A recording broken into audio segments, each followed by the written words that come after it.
One.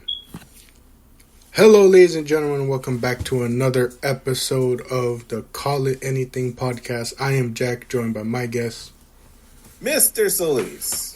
All right, and we are back here today to talk about more wrestling. But first, starting off, sir, how have you been? I have been all right, Jack. Almost done with April. And yeah, it's that time of year. We've got about 6 weeks left.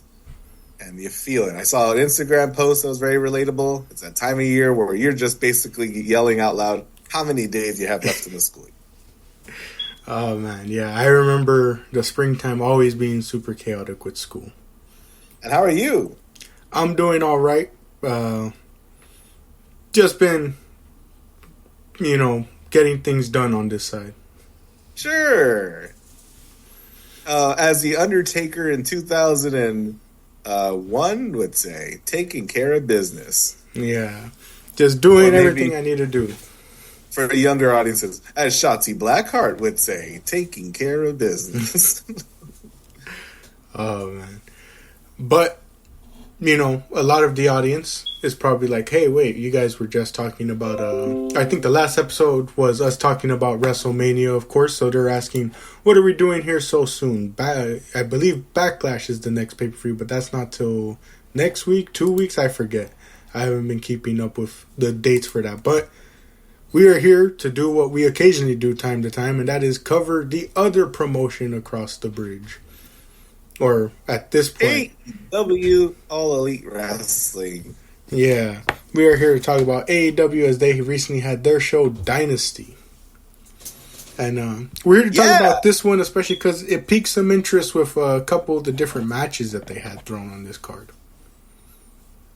There was a couple of just names put together that made me think I was going to be real mad at myself if I missed it. Yeah, I definitely felt the same way when I saw a couple of these matches, and especially thinking about a couple of certain moments that we'll talk about later, like especially with the journey that we've been on with some of these wrestlers. It's like to miss potentially their moment on this night. I was like, it would be a disservice to miss this. Now, there's still a couple matches on here that like didn't have my full interest. A certain veteran on the card. That we'll get to later, but for the most part, this was just shaped up to be a really good card. I don't know where this Billy Gunn hate's coming from, but I won't push too hard. Oh man! But starting off, sir, did you catch any of the pre-show? I did. All right, yeah. So, I had it on in the background. When we go over them, I'll tell you if I was watching or was I perhaps doing other things before settling down to the main card. I very much was doing a lot of the same, so the pre-show started off with recently turned heel Trent Beretta facing off against Matt Sydal. I actually watched this one, yes. What'd you think of this one, sir? It was we've seen this before, right? Like Trent turning on the best friends. I think that means a lot. And I think that means that big things are coming for his character, right? Yeah. So it's interesting how 50-50 this match was.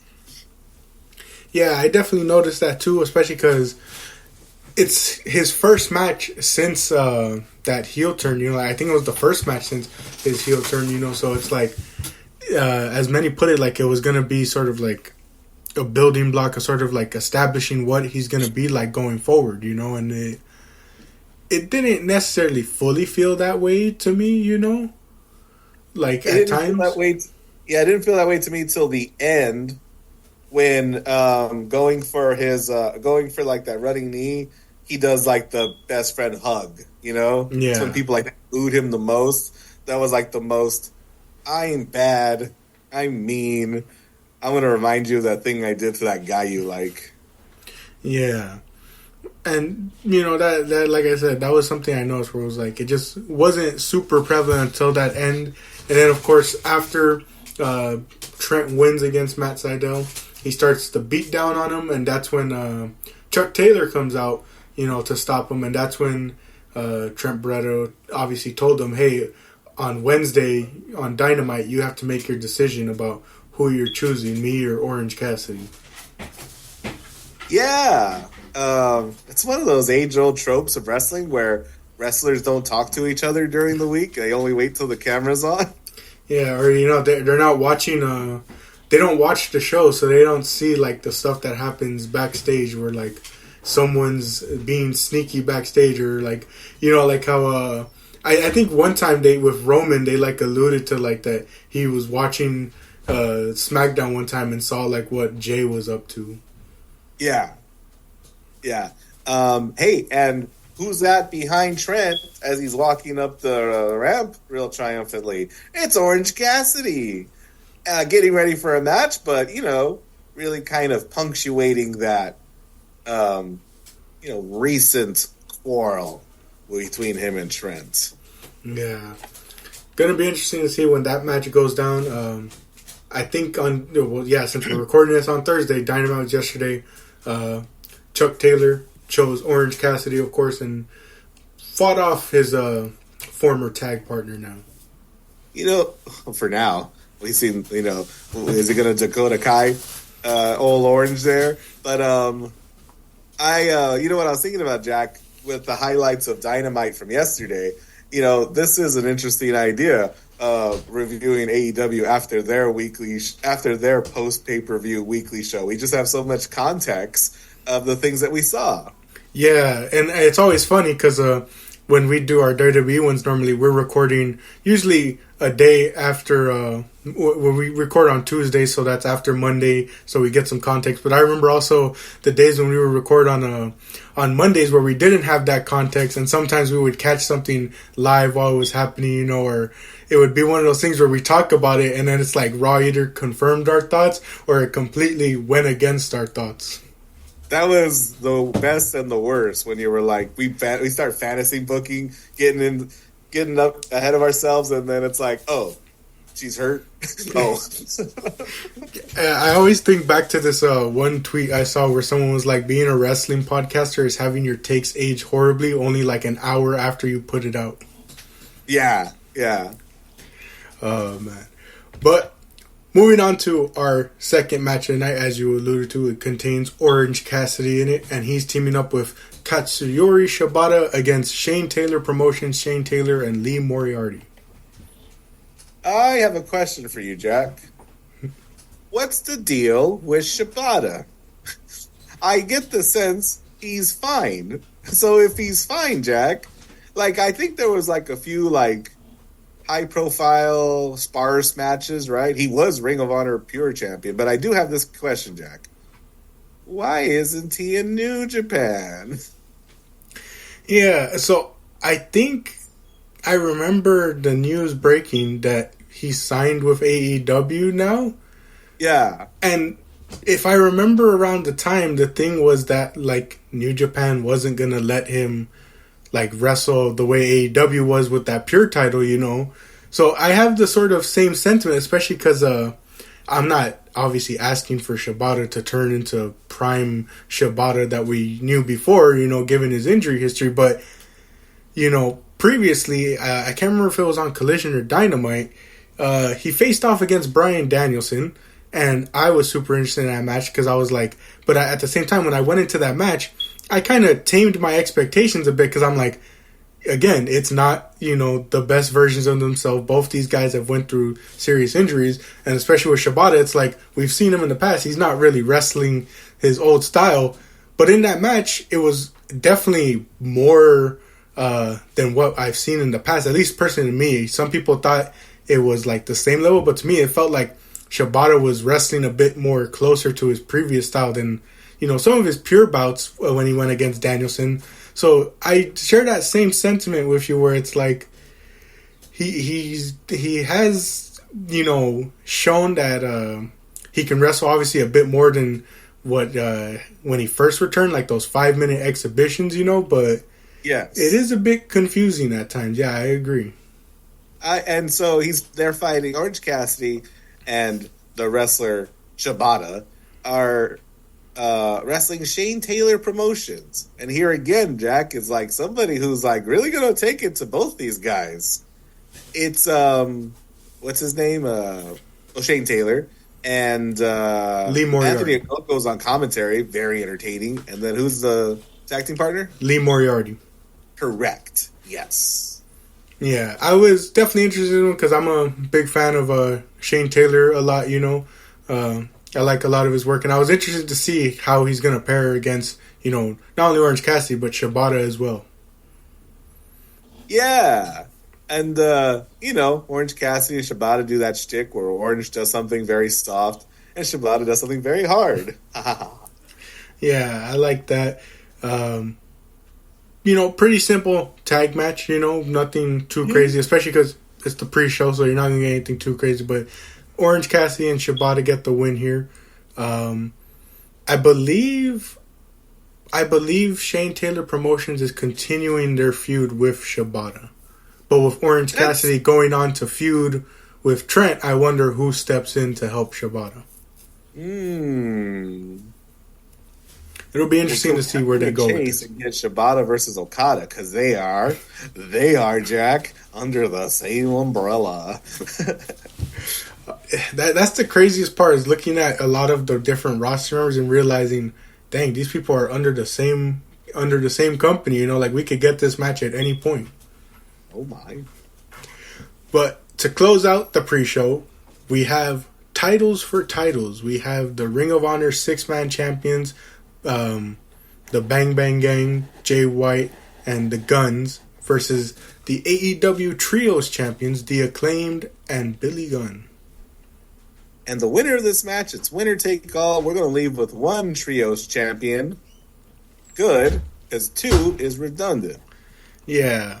And not only that, as people have obviously seen, these Trios titles, you know, not only as having 2 separate divisions, like you said, redundant, but having the 2 pairs has really hurt both rosters' tag divisions a lot, because it's like a lot of those tag teams find themselves caught up in trios, and for whatever reason, they don't think that the trios and tags can simultaneously exist in those divisions, you know?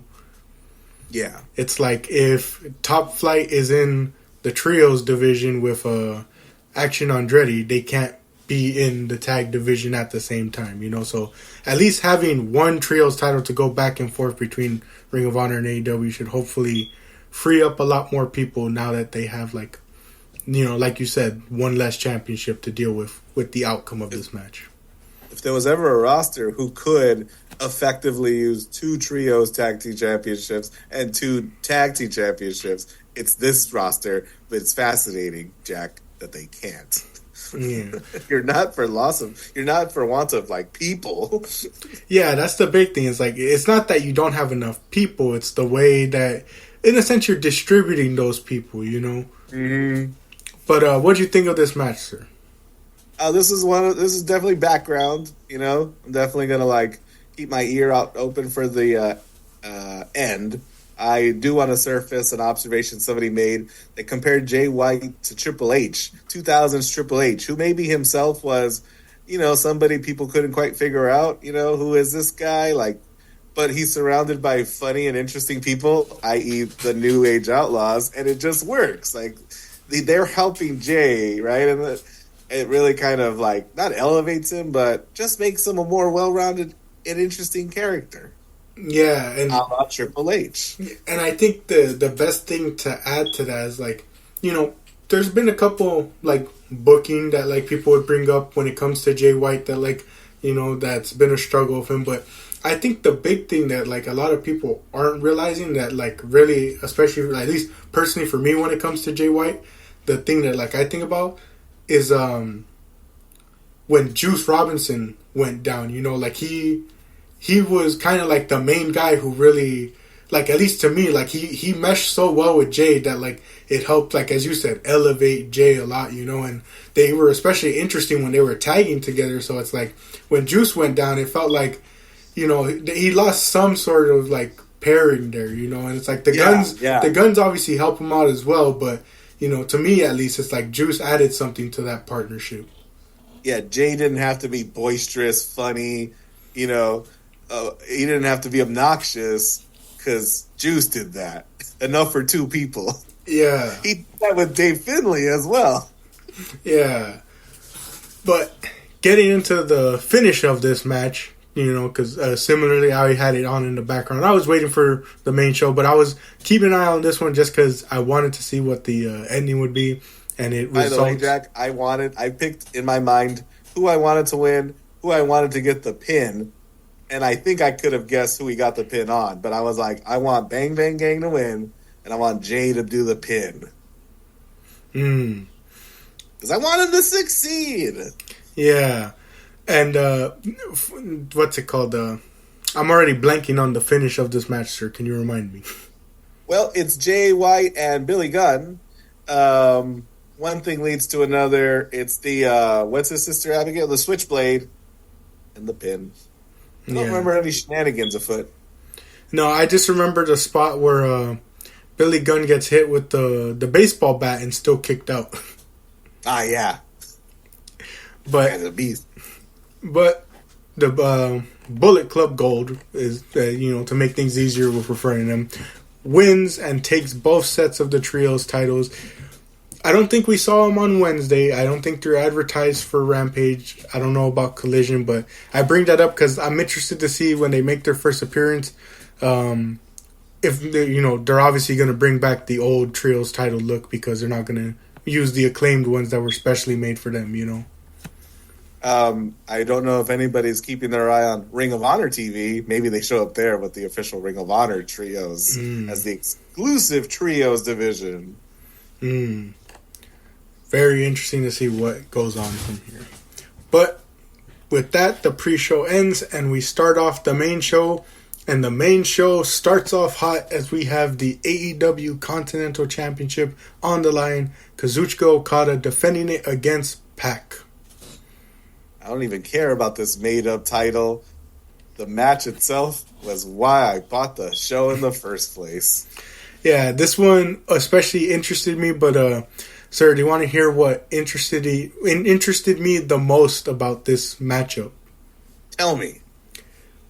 And to the listeners, I will say, it is just a joke. Don't take it too seriously. But at the same time, I think you've been able to catch this sort of tiny bit of criticism from Mr. Solis and I when it comes to Okada through our years of this podcast. What made me excited for this was, it's an Okada match that isn't going to go 45 minutes. Now, it still went pretty long. It went almost 30 minutes, but still, I was like the good thing about, Okada being here in AEW is that his matches are going to be more condensed now, When's the last time he opened a show? Oh, true. That's another thing, too. Yeah, and, this is heel Okada, this is elite Okada, and he's going up against, we can't call him the things he calls himself, but we're going after the Honey Badger Pac. He used to be a Honey Badger. Yeah, and very excited that the fact that this was a Pac's return feud, and return match, to set his first big time match for his return. Excellent choice of opponent. Excellent choice for. I believe this is Okada's first defense with that Continental Championship as well. What did you think of this one, sir? It was hard hitting. Pac got a lot in. And I didn't take any notes like I did at WrestleMania, but I think I was surprised by how much he got in early on Okada. But like you said, I may have, duped myself into thinking this was going to be like a 15-minute match. Now we went 30, so there was plenty of time for Okada to even things out later. Yeah.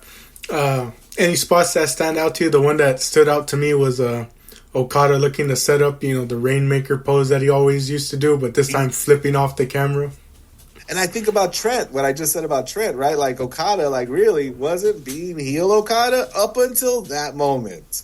Yeah. Hey, and shout out to the St. Louis, Missouri crowd for really laying it into Okada after that. Yeah. And that's the thing I've been thinking about since his debut that I've enjoyed was the fact that they went the route of making him heel, even though they know he can come in and be a big babyface for them. It's there's something interesting about this like heel persona for Okada to like really lay into, especially because it's like if you look at different points in his career, you could tell like he really enjoys a sort of like heel character, like in this sense, you know, like I think back to his match with Kiyomiya, I think last year, where it was like he just enjoyed being that like jerk who was beating up on the young guys, and he's already doing that in AEW now as well, you know. So it's like it's really cool to, and I want him to like lean more into. That's the point I want to make. I want him to lean more into this. And I think like, you know, his OP, you know, offense or his durability, like you just, you know, want to hate him for it. We did, you know. Yeah. A lot of his championship reigns in New Japan. I remember Pac really hurling him around with some deadlift German suplexes, right? That really resonated with me. There was a lot of spots of him trying to go for the Black Arrow unsuccessfully on multiple attempts.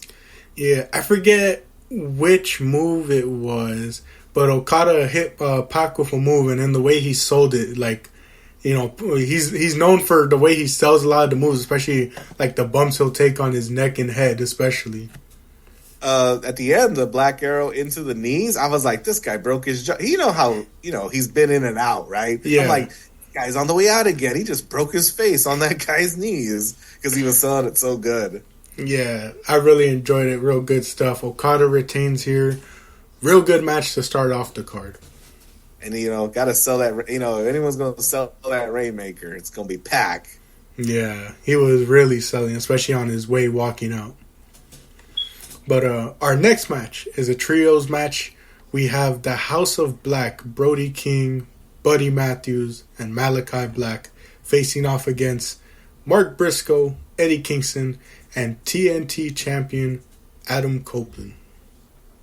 Mm-hmm. This was an interesting one for me just because of the fact that I was wondering where were they going with this entire feud, and you know the outcome lets us know where they're going with it.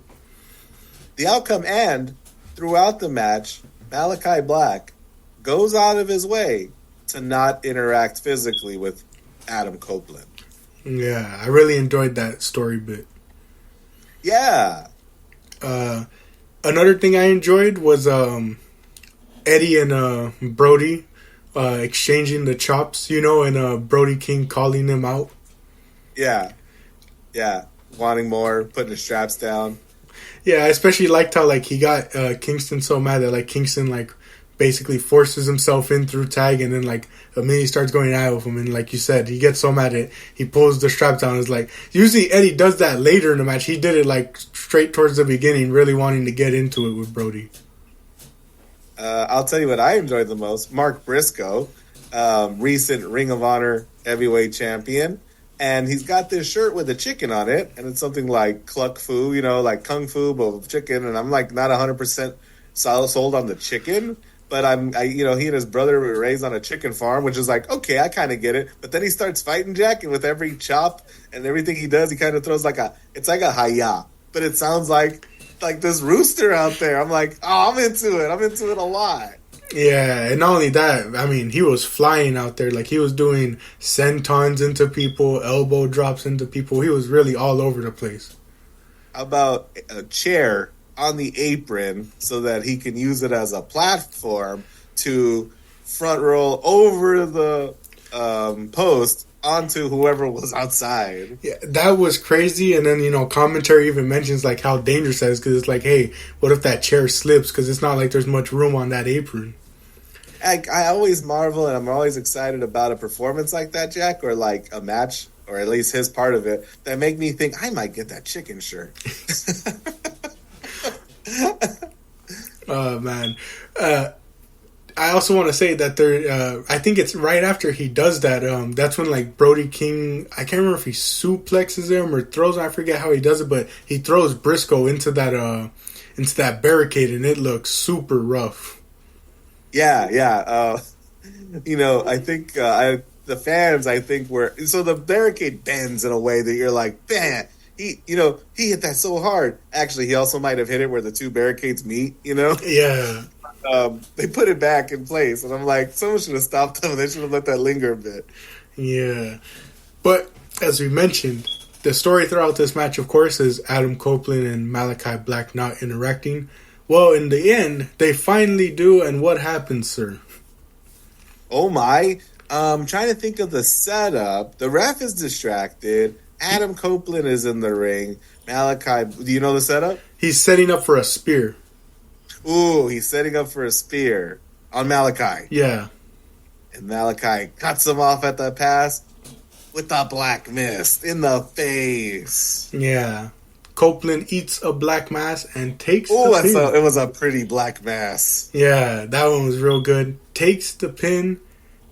Like I said, potentially now is setting up, those two for the TNT Championship. And interested to see how that goes, because Copeland's doing a lot of these open challenges with the title. But, being the veteran that he is, could he potentially drop it this soon? Is it just like a more high-profile defense, get something going for Malachi Black? Before I make a quick observation. Like the Jay White match, I also wanted one person to get the pinfall in this match, and I got it. I'm like, I hope Malachi Black gets the pin. There's 6 men involved. I hope Malachi pins Adam Copeland. I ain't calling him Adam Copeland in my apartment, but we're going to recognize him as Adam Copeland here on this podcast. Here's the funny. So I heard somebody posit, hey, so, we've seen people get black misted and it changes them. Could this possibly mean that Edge is going to change? And does this mean we get an AEW Judgment Day knockoff? Oh, man. We'll call it Armageddon. Well, if it's anything like what the Judgment Day was looking like at the start, I don't know if I want that. Someone call Alter Bridge. We need a third song. Oh, man. But yeah, interesting to see where they go from there. I don't know like how it would be, but I think maybe they're setting up a match, like a one-on-one match between Kingston and Brody King at some point, because when House of Black are leaving, you hear Brody talking into the camera and telling Eddie, I always have your number. The house always wins. I don't know if it needs I agree. Like that would be a great feud, a great singles match. I think Eddie loses his title in May to what's his name, Gabriel Kidd. That could be good. Crazy guy. Yeah, definitely interesting to see where a lot of these plans go. Yeah. All right, but we move on to our next match that involves the other House of Black member. It is TBS champion Julia Hart defending her title against Willow Nightingale.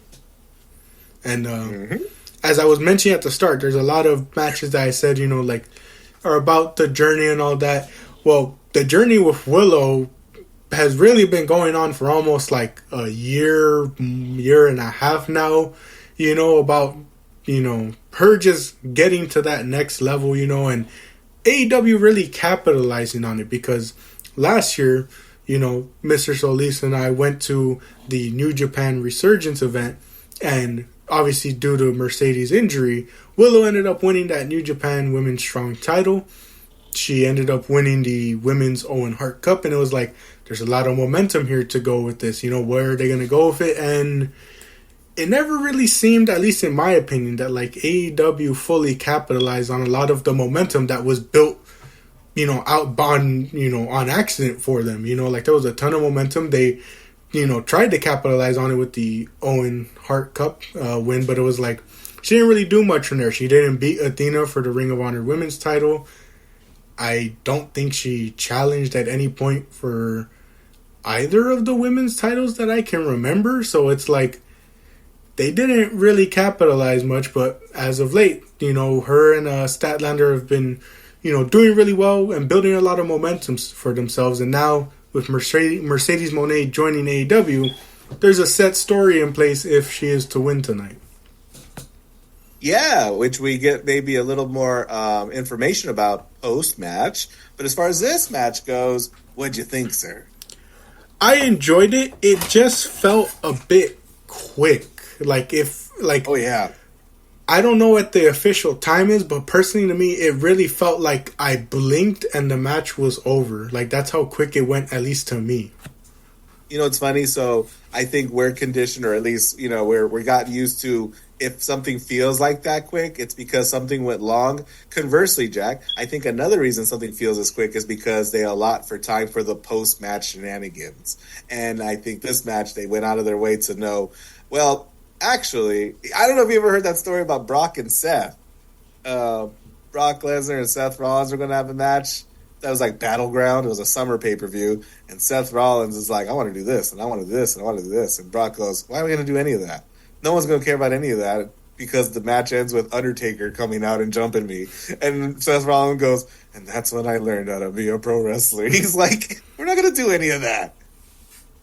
Yeah, it definitely felt that. And then especially, I think the other thing that was looming in my mind when the finish happened, I was like, well, there was that talk of, like, Julia Hart being, like, injured at a time, Yes. you know? Like, especially, I think going into Revolution, we remember that sort of, like, rumor. So it's like, I was like, maybe that's why, you know? Like, maybe that's why this went so quickly. But I don't know. Like I said, it went so quickly, I really just don't even remember much from it, you know? Yeah, I agree. And I felt the same way. And taking stock of the show, I felt myself sort of thinking, this is the first sort of match that didn't quite hit. And that's pretty good out of 4. Yeah. And, you know, I still like that Willow won. You know, I'm still glad for her to get her moment here.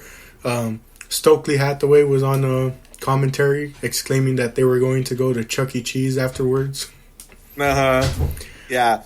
People sort of saw Chris Statlander as somebody to keep their eye on, right? What are her intentions? And I think they played it up too, because she stands there menacingly and then goes in for the best friend hug. Yeah, I think someone even mentioned she was standing in the exact, or not the exact, but like, you know, she was very much looking very similar to Trent, who turned on Orange Cassidy. Yes. You know, look at that, Jack. You say AEW don't have stories. We got stories. Hey, and that's it, Jack. We're moving on to the next match, right? Yep, right on to the next match. Let's go. Except what? Except Mercedes Moné comes out. What's she do? Sir, I know you're especially sad that she doesn't have her old theme song. Money. That's her New Japan song, I bet. That's what she'll play. That's her Painmaker song. Money. Hey, and who changed that graphic on the stage? Why are we advertising Double or Nothing? We're not even done with this show yet, you dumb companies. Oh, man. But she makes her presence known. That's where the rematch will finally go down. As I joked around with Ricardo because we were at that show, I said, here we go, part 2. Hopefully everyone's ankles stay intact. Oof. Oh, my. Jack coming in with all the salt. Hey, speaking of salt, she debuted in March in Boston. What on earth, Jack, has she done since then? Appear, pretty much. Tama Tonga came out and bloodied Kevin Owens. What's Mercedes Moné done? You know, funny enough, also, AEW has a ranking system. Yeah. How does it work for title shots? I don't know. Yeah, it turns out you can just come out and change the graphic on the stage and shoot your shot. Oh, and also, this match is happening at like the last possible date in May. Yeah. But happy Willow won. But yeah, not really a memorable match. And also, Jack, the CEO chants are, I swear, a part of the track of the song. Nobody's saying it. Like, it's the audio of the song. It's supposed to be a crowd saying CEO. As I looked at that crowd, nobody's moving, nobody's chanting. And they chanted tonight, Jack. We saw and heard the things they said to say. And I just wanted to point that out. All right, but moving on to our next match, we got the AEW International Championship on the line. Champion Roderick Strong defending against Kyle O'Reilly. His friend. His friend and former tag partner. I applaud Kyle O'Reilly's bravery. This doesn't have to be an image business, sir. You don't have to strive to, bend over backwards to look halfway decent on a TV show. Oh man, what'd you think of this match, sir? This was, and I want to ask you this question to answer that. I want to answer that question with a question. How do you compare this to the Roderick Strong match from Revolution? I found myself enjoying this one. I mean, I enjoyed it. I enjoyed the Orange Cassidy one more. Yeah, I felt the same where I was like, this is a good match, but I felt they didn't go. They should have gone more in the direction similar to that Orange Cassidy match, for the simple fact that, like, not because Kyle's back was injured like Orange Cassidy was, but like how I saw a lot of people say, Kyle's coming back after being gone for like almost 2 years at this point. It's like he shouldn't like, obviously he's had a couple matches before this, but like they should really tell a story of like he's having to really shake off that like rust of being out for so long. And also, again, we've kind of been mentioning this about a lot of the heels, but Roddy's a part of a heel stable that's all about, taking over AEW, and that was his statement when he wanted to go for this title. He should really be brutalizing his own friend even more to really get that heel thing off, And to the chagrin of your dad, because he's in a heel stable, that should play more into everything he does. Like, I think Mike Bennett and what's his name? Taven? Say again? Matt Taven?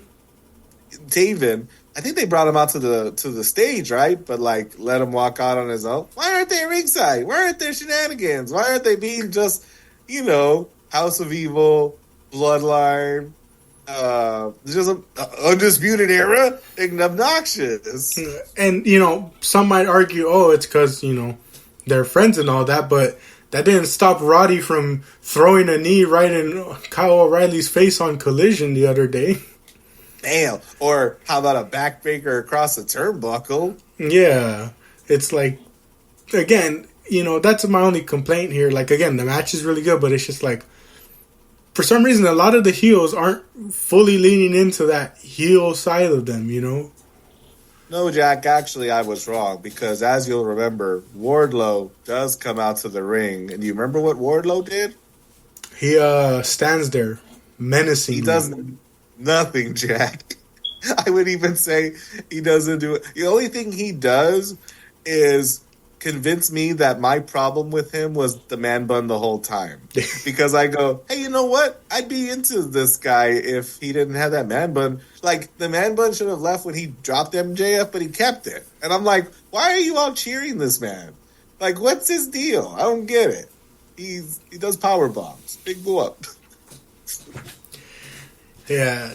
I wasn't too happy with that sort of run-in that they did. I was surprised, Jack. I was really surprised, and then not surprised that he did so little out there.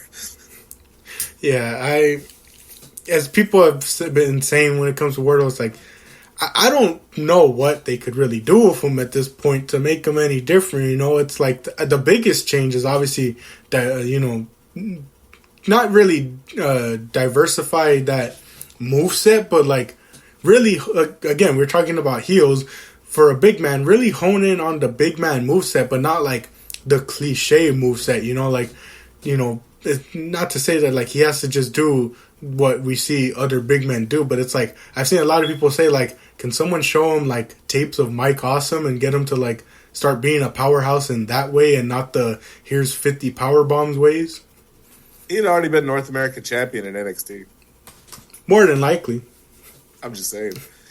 But like the women's match, Jack, where we're probably holding back because we need to make time for what that comes after, this match ends with something worthwhile, don't it? Yeah, we see Matt Taven and Mike Bennett wheeling out Adam Cole, except he no longer needs the wheelchair. Wow! For now. Wow! Yeah. Excited to see, hopefully he comes back soon, because like it really feels like this stable has really struggled without him being there since he's the main guy behind it all, and it's not really a good look when your leader is the guy in a wheelchair. It's like, sorry, wait, no offense to the X-Men. Oh my. It also isn't a good look when you're struggling as a group and 60% of you are champions somewhere. Yeah, true. And I mean, yeah, just excited for him to be back. And like I saw a lot of people saying, you just wonder how things would have been different if he didn't jump off the platform. And he doesn't break his ankle. It's like, what does AEW look like right now if that doesn't happen? What does AEW look like if they did that turn on MJF at All In instead of waiting half a year for people to get hurt? True. I will always say, I don't care what anyone says. I thought they dragged the Devil reveal too long. Oh, yeah. I agree. Hey, how about that dirty look that Adam Cole was shooting at Wardlow from his behind like he wasn't on camera? Yeah, I saw that too. Like, I think they're going with Wardlow versus Adam Cole, and you're like, I just got him back. Why am I going to put him on the shelf again? Not only that, but it's like, all right, Wardlow's turning on yet another person who's his leader. It's like, we're just going in a circle at this point. I look forward to when Wardlow says on the mic that he's had it with being misused. We need to create like an AEW bingo card. Oh man, we should do that bingo card for when we go to the AEW show in May. Yes. Be like, all right, check the box off when this happens. Or going to AEW Live in May. Yeah, we're going. What the free square is going to be? Will Ospreay has a match. As at least a 4.75 star match. Oh man. But we move on from that match to our next one. It is for the FTW Championship, a title that's not sanctioned by AEW, but still gets defended from time to time. We have champion Hook defending against Chris Jericho. How many minutes we got, Jack? 2 minutes and 50 seconds. Hey, that's how long this match should have gone, but it didn't. I was gonna say, yeah, that seems like enough time that seems like just the right amount of time I want to spend talking about this match. Hey, Jack, FT this match or FT match. Oh man, I mean, the whole stipulation of like falls count anywhere, anything goes, like helps add to it, but. It's like people said, oh man, this Dynasty card is looking really well or looking really good. I can't wait till they add the obligatory Chris Jericho match that, shouldn't be there. He gave no help in any of those suplexes. Hook was lifting like 2 men's worth of weight in every suplex he gave him. Yeah. And it's funny that like all the boos happen and you just think to Chris Jericho's mind and he's probably like, yeah, that's good heel heat. And everyone's like, no, we just don't want you here. The biggest reaction is Taz standing up because they wanted something to happen. Yeah. Like when Taz got off a commentary, I thought like, I don't know what his situation is, but I thought like something would happen, like maybe a shove into the lock from Hook, or a suplex, something. Don't let this happen, Taz. And he let it happen. Jericho beats a young and up-and-coming superstar because reasons. Yeah, and it's just like, why? Why any of this? What did I do to deserve this? That's going to be one of the bingo cards, is what did I do to deserve this? And in parentheses, it's going to say Chris Jericho had a match. Goodness gracious. Oh, man. But we'll close out this episode so we can move on to the next to talk about the final matches on that card. Thank you for joining for this part. Tune into part 2.